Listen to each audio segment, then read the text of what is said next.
これよりなるほどを見抜きの法廷を改定します。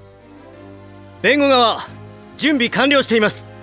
検察側ももちろん準備完了しておりますとも。パパ、驚きさん、ここねさん。待たせたね、みぬき。もうすぐ家に帰れるぞ。大丈夫、安心して見ててくれ、みぬきちゃん。必ずみぬきちゃんの無実を証明してみせるからね。はい、よろしくお願いします。それでは検察側、冒頭弁論を。おや、青内検事ですか？確か本件の担当は。本来の担当検事が諸事情により遅れているため、到着するまで代理として私が進めさせていただきます。確かにそのような届け出が出ていますね。もっとも私が出てきた以上、その検事に出番が回ることはないでしょうが。弱気な人だな。そんなにすぐに負けちゃうつもりなんですか？何をわざとらしい勘違いよ。違います。担当検事が来る前に勝つと言っているのですよ。果たしてそれはどうでしょうかね。双方とも気迫は十分のようですな。では青内検事、冒頭弁論をお願いします。今回の事件はサーカスでのマジックショーの最中に起きました。被告人なるほどを見抜きはマジックを利用し、サーカスのマスコットである三毛猫のミケランジェロを観客の目の前で盗んだのです。わざわざ大勢の観客が見ている前で、よりによって猫を盗んだのですか。実に大胆不敵な犯行と言えるでしょうな。ちょっと待ってください。その発言に異議あり。あれ、今回被告人が行ったマジックはミケランジェロを観客の前で消すというものです。決して盗んだわけではありません。しかし被告人が猫を消したのは大勢の人間が見ているのですぞ。そして猫は消えたまま再び姿を現すことはなかった。これは被告人がマジックを利用して猫を盗んだと見るのが自然でしょうな。青内検事、今の意見には異議あり。またか。ミケランジェロがいなくなったのはマジックの途中で何らかのアクシデントが起きたためです。被告人には最初から盗む意思なんてありませんでした。ほう、何らかのアクシデントですか。ではそのアクシデントとやらを説明していただけますかな。それは今はまだ。やはり出任せですか。そんなアクシデントの存在など弁護側の妄想に過ぎないということが証明されましたな。なんて嫌味な人だ。部下があれではなるほど弁護士事務所の実力もたかが知れてますな。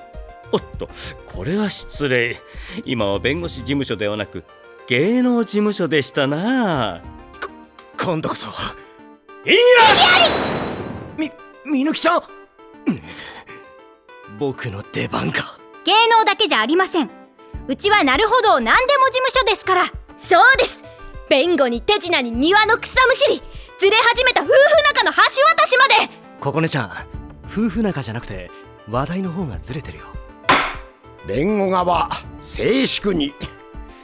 ところで、なぜ被告人は猫を盗む必要があったのですか？猫ならうちの近所にも段ボールに入って捨てられておりましたが、いっそのことここまで連れてくればよかったですな。ミケランジェロはただの猫ではありません。三毛猫のオスという極めて希少価値のある猫なのですぞ、裁判長。おお、三毛猫のオスですか。噂には聞いたことがあります。確かめったに生まれないとか。その価値は数百万円とも数千万円とも言われておりますな。1億円の価値がある猫もいるんですよ。先輩、余計なこと言わなくていいですから。1億。確かに窃盗の動機としては十分ですな。ほら、裁判長が動機を認めちゃったじじゃないですか。大丈夫、まだ始まったばかりだ。裁判長、それではここで証人の高坂サカス氏に証言台へ来ていただきましょう。よろしくお願いします。それでは証人、名前と職業を。わしの名前は高坂サカス、チラミサーカスの団長じゃ。あなたはマジックショーの最中に起きた被告人の犯行を目撃しましたね。もちろんじゃ。それでは目撃したことを証言してください。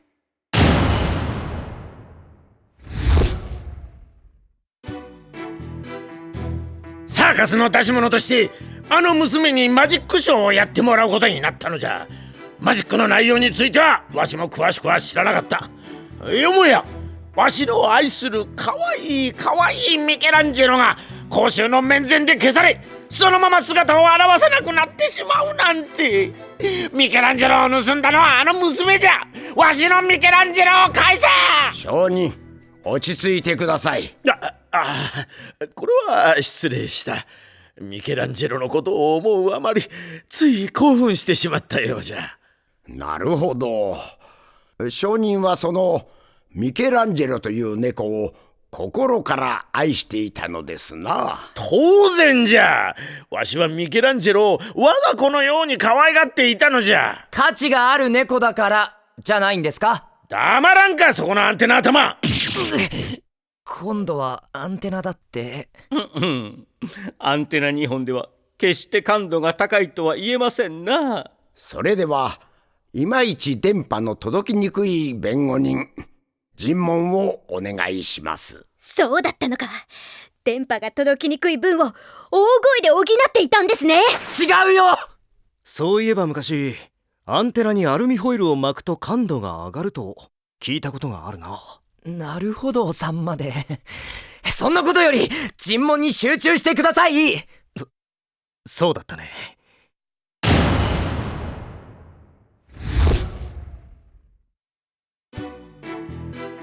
サーカスの出し物としてあの娘にマジックショーをやってもらうことになったのじゃ。あった！なんじゃ、いきなり大きな声を出しおって脅かすでないわ。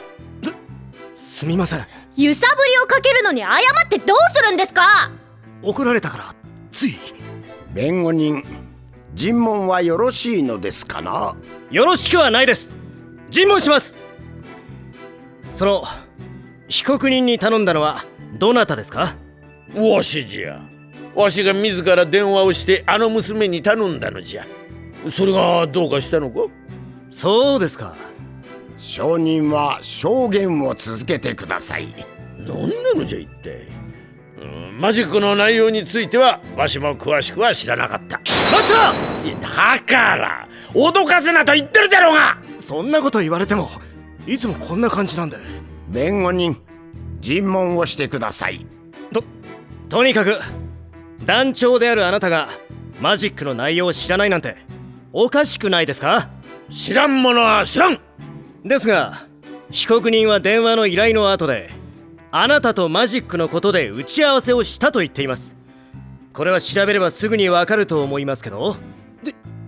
確かに打ち合わせはしたかもしれんが、マジックの内容までは知らん。いきなりミケランジェロを消すというマジックを持ちかけたのはあなた自身だと聞いています。異議あり。それを証明することはできるのですかな。またできもしないことを言われても困りますぞ。証明と言われても見抜きが証言してくれない以上高坂氏に自白してもらうしかないんだよな。なるほどさん、ここは俺に任せてもらえませんか。驚きくん、もしかして。はい、腕輪が反応してるんです。俺の力で証人の嘘を見抜いてみせます。わかった。じゃあ頼んだよ驚きくん。はい、大丈夫です。では証人、先ほどの証言をもう一度お願いします。また同じことを言わせるのか。何年じゃもう。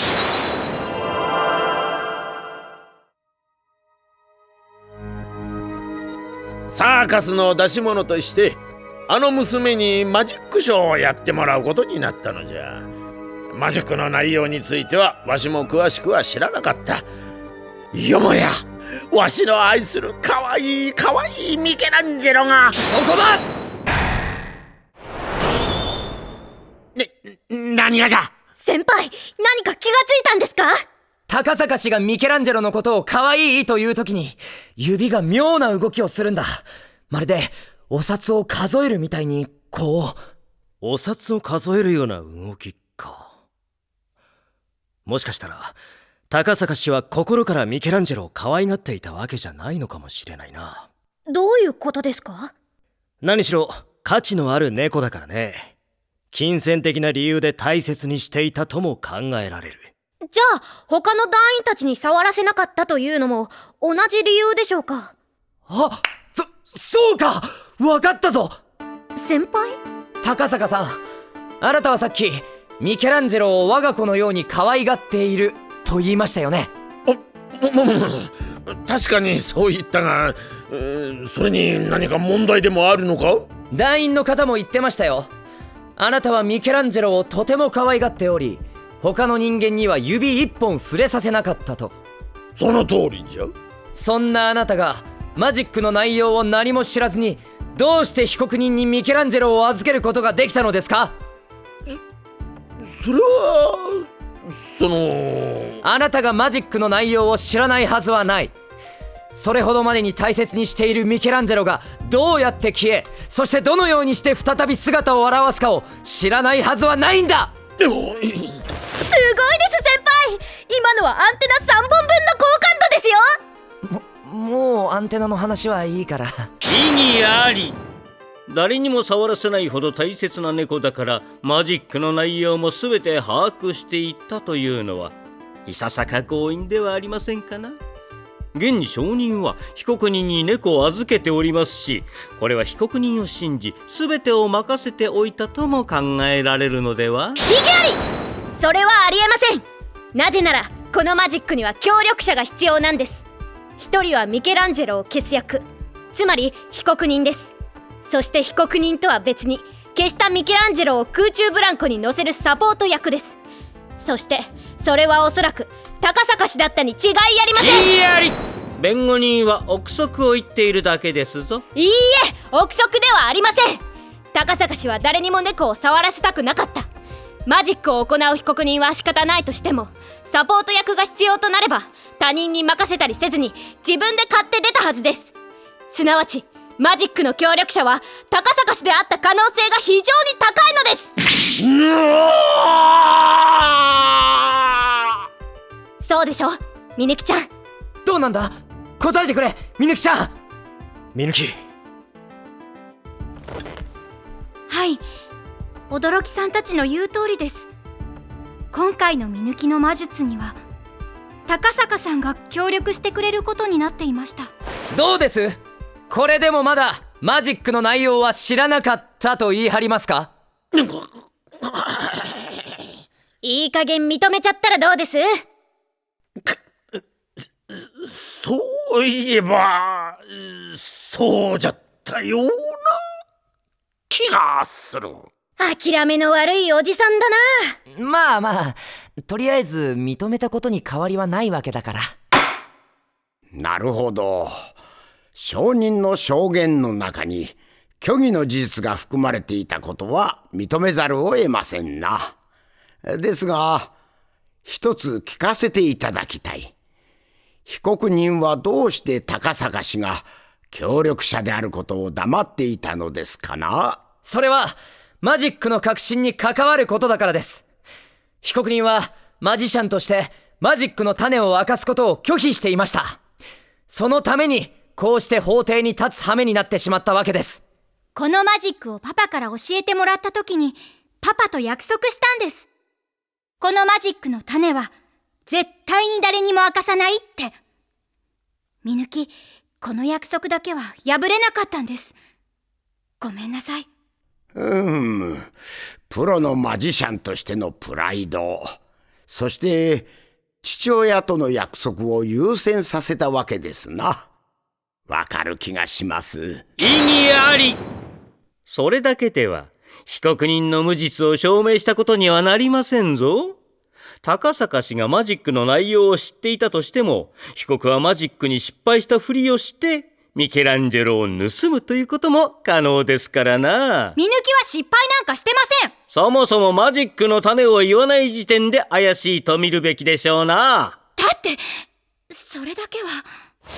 マジックの種なら僕たちが説明できますよ。と言っても肝心の部分は最後までわからなかったんですけどね。でもそこを除けば大体の流れを説明することはできます。ほう、ではそれを今この場で説明してもらえますか？わかりました。なるほどおさん、例のものを突きつけちゃってください。それはなるほどくんのパンツですか。いや、これはまた随分と派手な。違いますよ。これは被告人がマジックの際に使う小道具の一つ、マジックパンツです。マジックパンツ？このマジックパンツには青とピンクの2つの種類があるようです。何でも出てくる青いパンツと何でも消してしまうピンク色のパンツ。ほほう、何でも出てくるパンツと何でも消してしまうパンツですか。なんですと？なんといってもマジックパンツですからね。被告人はこのピンク色のパンツでミケランジェロを消し、大魔術を使ってこちらの青いパンツにミケランジェロを移動する手はずだったと考えられます。こちらの青いパンツは空中ブランコの乗り場に落ちていました。おそらく被告人が高坂氏に預けておいたものでしょう。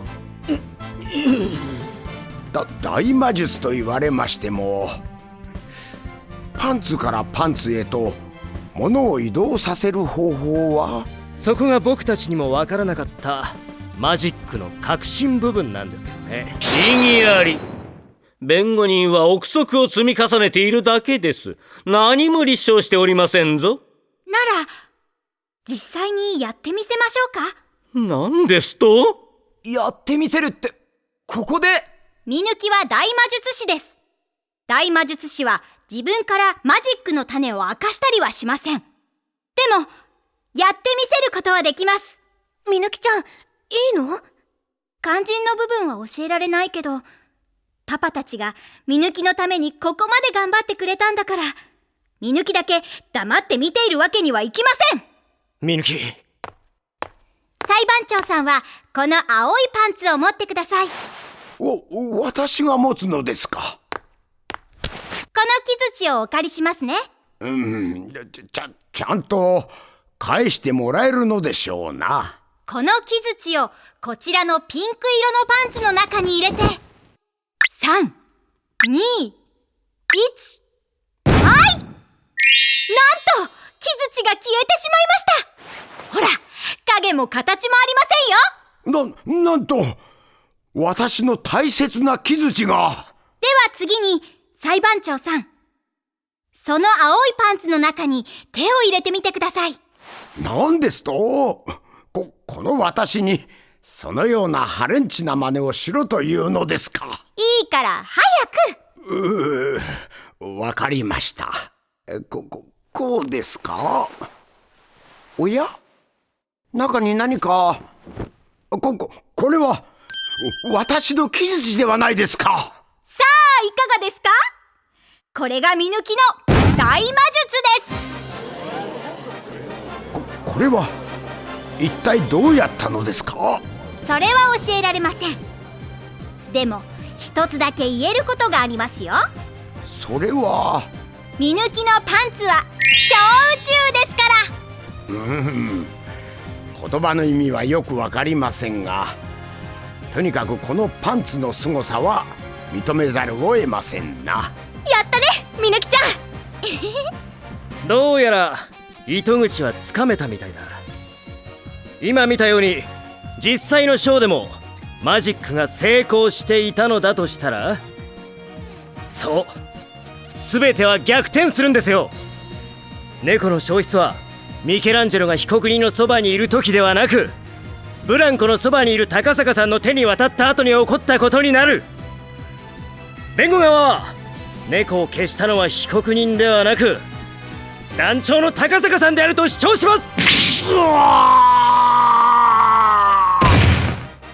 以上のことから弁護側は改めて被告人なるほどを見抜きの無罪を主張します。静粛に、静粛に。検察側、異議はありませんか？パンツごときの前にこの私が膝を屈することになろうとは。どうやら結論は出たようですな。異議あり。へ、喜ぶにはまだ早いんじゃねえのか。その声は。